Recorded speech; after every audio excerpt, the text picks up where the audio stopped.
Good morning friends, তোমরা দেখছো রাখির লাইফস্টাইল। তো চলে আসলাম তোমাদের সামনে অনেক দিন পর একটা ব্লগ ভিডিও নিয়ে। ব্লগ প্রায় 2 বছর আগে করেছিলাম, তারপর চ্যানেল বন্ধ। সময় নেই করার। বিশেষ কথা কি, সময় নেই বলবো না, আমি এডিটিং করতে পারি না। আমার ছেলের আশায় থাকতে হয়, আমার ছেলে করে দেয় না, জানো। এই যে তোমাদেরকে সত্যি কথা বললাম, এডিটিং আমি পারি না, আর আমার ছেলে এডিটিং করে দেয় না। তো নতুন করে শখ জাগলো, আমার ছেলে বলল আবার শুরু করো, দেখা যাক যদি করে দিতে পারি। তার জন্য সাহস করে আবার চলে আসলাম তোমাদের সামনে।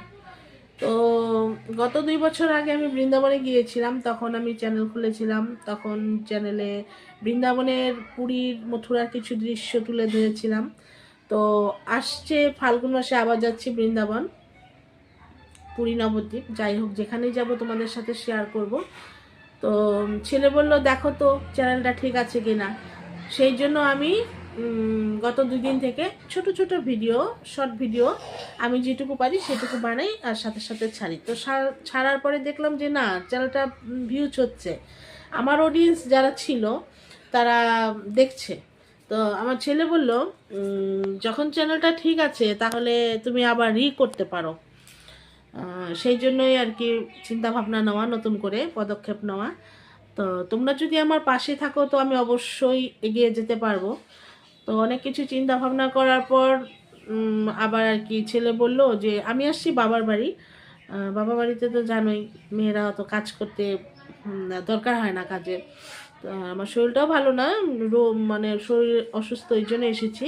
তো ছেলে বললো মা তুমি একটু একটু বড় করো আর কি, ভিডিওটা একটু বড় করো, শর্ট তো দিয়েছো 2 দিন, তুমি একটু বড় করে ছেড়ে দাও। যে ছেলে শুয়ে আছে, ও এডিটিং করছে, অনেক দেশের চ্যানেল আছে, লজ্জা পায়। যাই হোক, তো তার জন্য ভাবলাম যে একটু শর্টের থেকে একটু বড় করার চেষ্টা করি। রাপ আর কি, যেমন পারছি আর কি। আমার শরীরটা অসুস্থ, তো বেশি হাঁটাচলা আমি করতে পারবো না। অসুস্থ বলতে জ্বর, সর্দি, তারপর ফোড়া উঠেছে একটা, ফোড়ার প্রচণ্ড ব্যথা, তোমরা তো জানোই ফোড়ার কী পরিমাণ ব্যথা হয়। তো সেটার জন্যই শরীরটা অসুস্থ, এই জন্যই বাবার বাড়ি এসেছি। ছেড়ে বললো তুমি বসে বসে যেটুকু পারো করে একটা ভিডিও ছেড়ে দেখো, যদি তোমার অডিয়েন্সরা থেকে থাকে। তো আমার চ্যানেল তো একদমই নতুন, আমার চ্যানেলে সাবস্ক্রাইবও তেমন নেই। এই গেল 2 বছর আগে ভিডিও ছেড়েছিলাম 4-5টা, তো তখন 80 জন 100 জনের মতো সাবস্ক্রাইবার হয়েছিল, যাই হোক ওই কয়জনই, নতুন করে আর নেই। তো ছেলে বললো যে ছেড়ে দেখো, যদি গ্রো করে